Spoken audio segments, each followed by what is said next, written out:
Assalamualaikum warahmatullahi wabarakatuh. Perkenalkan nama saya Alda Permatasari dari jurusan Akuntansi 20E mata kuliah Hukum Bisnis. Jadi di sini saya akan menjelaskan materi hukum bisnis pada bab 1 yaitu sistem hukum dan sumber hukum.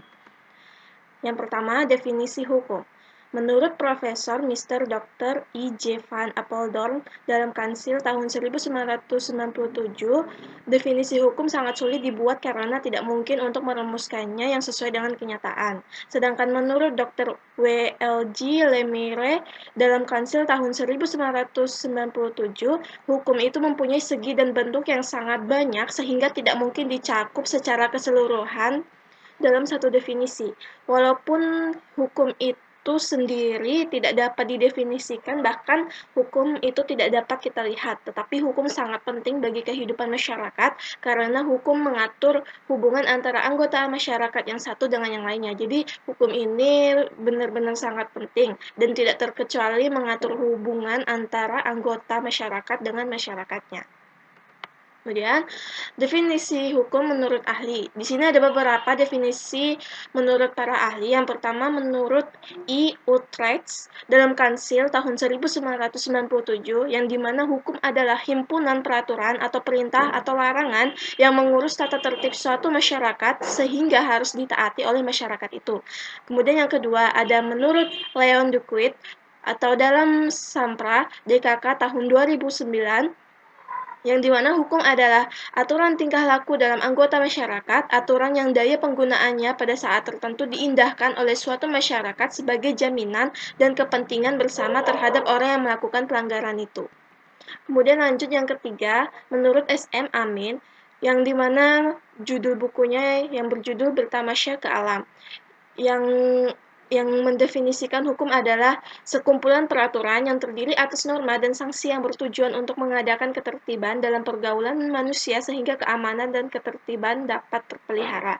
Kemudian yang keempat ada menurut G.C.T. Simorangkir dan Werjono Sastropranoto dalam bukunya yang berjudul Pelajaran Hukum Indonesia, yang dimana dua orang ini mendefinisikan hukum adalah peraturan-peraturan yang bersifat memaksa yang menentukan tingkah laku manusia dalam lingkungan masyarakat yang dibuat oleh badan-badan resmi yang berwajib. Pelanggaran terhadap peraturan-peraturan tersebut dikenakan sanksi atau hukuman tertentu.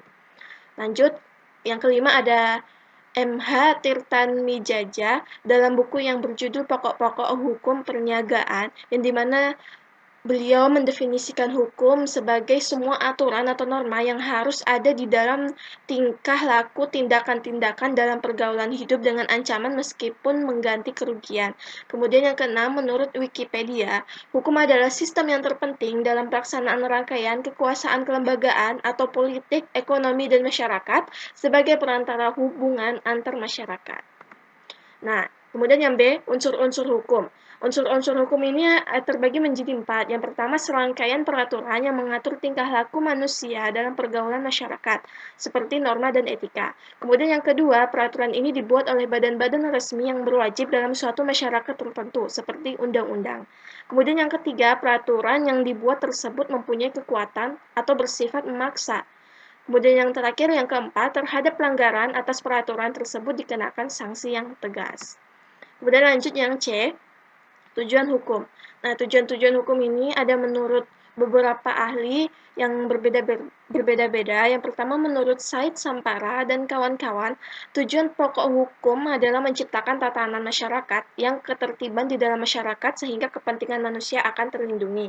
Kemudian ada menurut Aristoteles, yaitu hukum semata-mata bertujuan untuk mencapai keadilan. Sedangkan ada yang menurut Roscoe Pound dalam Harun tahun 1998, ada 12 tujuan hukum kemudian dipersempit menjadi 4, yaitu menjaga ketentraman dan kedamaian masyarakat, kemudian menyelesaikan suatu perselisihan yang terjadi dalam masyarakat dengan seadil-adilnya, kemudian ada memelihara status quo, kemudian yang terakhir mengadakan perubahan dalam masyarakat atau social engineering. Kemudian menurut Wirjono Projodikoro dalam Seroso, dalam bukunya yang berjudul Perbuatan Melanggar Hukum, yang dimana tujuan hukum adalah mewujudkan keselamatan, kebahagiaan, dan ketertiban dalam masyarakat. Kemudian terakhir, menurut Apeldoorn, Dalam bukunya Inleiding Lot de Studieven Het Nederlands, dalam Seroso tahun 2002, tujuan hukum adalah mengatur tata tertib dalam masyarakat secara damai dan adil, sehingga dapat disimpulkan bahwa hukum bertujuan untuk mengatur ketertiban dan ketentraman masyarakat sehingga melindungi kepentingan-kepentingan individu dan masyarakat agar tercapai keadilan di dalam masyarakat.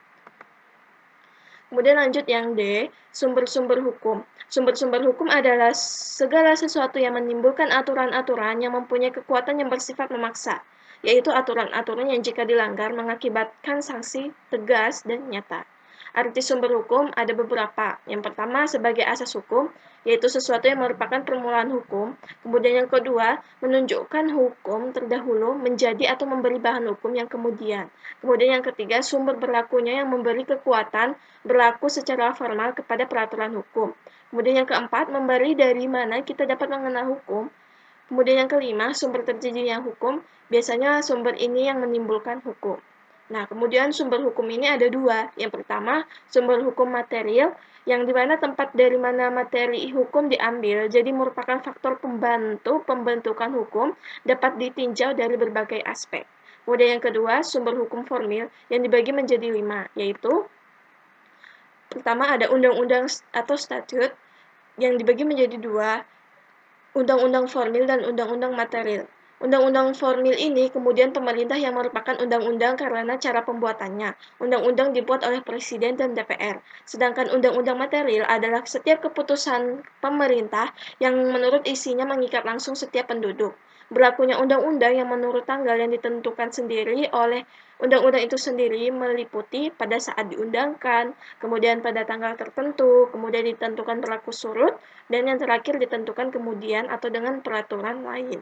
Kemudian berakhirnya undang-undang, yaitu seperti ditentukan oleh undang-undang itu sendiri, dicabut secara tegas, kemudian ada undang-undang lama yang bertentangan dengan undang-undang baru, kemudian yang terakhir timbulnya hukum kebiasaan yang bertentangan dengan undang-undang atau undang-undang sudah tidak ditaati lagi. Kemudian lanjut, yang B, kebiasaan. Kebiasaan adalah perbuatan manusia yang tetap dan berulang sehingga menimbulkan kesadaran bahwa perbuatan itu baik pada pasal 15 AB. Syarat-syaratnya yaitu, yang pertama, perbuatan itu harus sudah berlangsung lama, kemudian yang kedua, menimbulkan keyakinan umum bahwa perbuatan itu merupakan kewajiban hukum, kemudian yang ketiga, ada akibat hukum jika kebiasaan hukum dilanggar. Kemudian yang C, jurisprudenti atau presiden.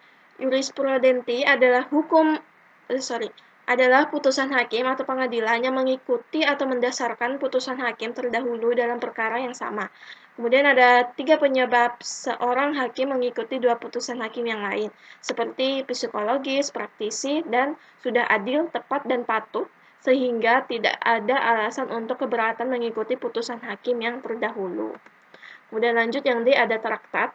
Traktat adalah perjanjian yang diadakan oleh 2 negara atau lebih, yang dimana ada negara bilateral, kemudian ada lebih dari 2 negara, multilateral, kemudian yang ketiga perjanjian terbuka, kolektif. Macam-macam treaty, yang pertama ada masalah-masalah politik, yang lain yang dapat mempengaruhi haluan politik negeri. Kemudian yang ketiga, ikatan-ikatan sedemikian rupa yang mempengaruhi haluan politik negara. Kemudian yang ketiga, masalah-masalah yang menurut Undang-Undang Dasar atau peraturan perundang-undangan harus diatur dengan undang-undang. Kemudian yang E ada agreement, yaitu merupakan perjanjian dengan perjanjian dengan menteri-menteri lain yang hanya disampingkan kepada parlemen atau DPR untuk diketahui setelah disahkan kepala negara. Fase atau tahap praktek ini ada 3. Yang pertama sweeping, yang kedua persetujuan masing-masing parlemen yang bersangkutan, kemudian yang ketiga ratifikasi atau pengesahan oleh masing-masing kepala negara. Kemudian yang terakhir F, doktrin. Lanjut, yang E, kaidah hukum. Kaidah hukum mempunyai sifat yang memaksa dan sanksinya berupa ancaman hukum, alat-alat kekuasaan negara berupaya agar norma hukum ditaati dan dilaksanakan. Suatu kaidah dapat lahir karena 2 faktor penyebab, yaitu yang pertama, kaidah hukum yang berasal dari kaidah-kaidah sosial di dalam masyarakat, kemudian yang kedua, kaidah hukum yang diturunkan oleh otoritas tertinggi. Kemudian yang lanjut, F, asas-asas hukum. Asas-asas hukum ini ada 3. Yang pertama ada asas lex specialis, derogat lex generalis, yang dimana hukum ataupun perundang-undangan yang bersifat khusus mengesampingkan hukum atau perundang-undangan yang bersifat umum. Jadi hukum ini dia bersifatnya khusus dan mengesampingkan yang bersifat umum. Kemudian yang kedua ada asas superiori, derogat lex inferiori, yang dimana peraturan atau hukum yang lebih tinggi tingkatannya mengalahkan atau membatalkan peraturan atau hukum yang lebih rendah tingkatannya. Kemudian yang ketiga ada asas lex posteriori, derogat lex priori, yang dimana peraturan yang tingkatannya sederajat peraturan yang baru mengalahkan peraturan lama apabila mengatur substansi yang sama.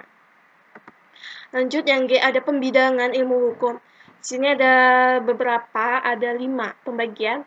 Yang pertama menurut bentuknya ada hukum tertulis, contohnya seperti Undang-Undang Dasar 1945, kemudian hukum tidak tertulis. Kemudian sedangkan menurut sumbernya ada terbagi menjadi 4, yang dimana ada undang-undang, kebiasaan atau kostum, jurisprudensi atau keputusan hakim, dan terakhir traktat atau treati dan doktrina atau pendapatan ahli hukum. Kemudian menurut tempat berlakunya ada hukum nasional, hukum internasional, dan hukum asing. Kemudian yang menurut waktu berlakunya ada hukum positif atau ius constitutum, kemudian ada ius constituendum dan hukum alam. Kemudian menurut isinya ada hukum privat atau hukum sipil, dan terakhir ada hukum publik. Kemudian yang H dan G ada subjek hukum dan objek hukum. Subjek hukum adalah segala sesuatu yang dapat menjadi pembawa hak dan kewajiban di dalam hukum. Subjek hukum berupa orang meliputi manusia dan badan hukum. Sedangkan objek hukum adalah segala sesuatu yang berguna bagi subjek hukum dan yang dapat menjadi objek perhubungan hukum. Oke, terima kasih. Sekian yang bisa saya sampaikan. Apabila ada kata-kata yang salah atau kurang, mohon dimaafkan. Wassalamualaikum warahmatullahi wabarakatuh.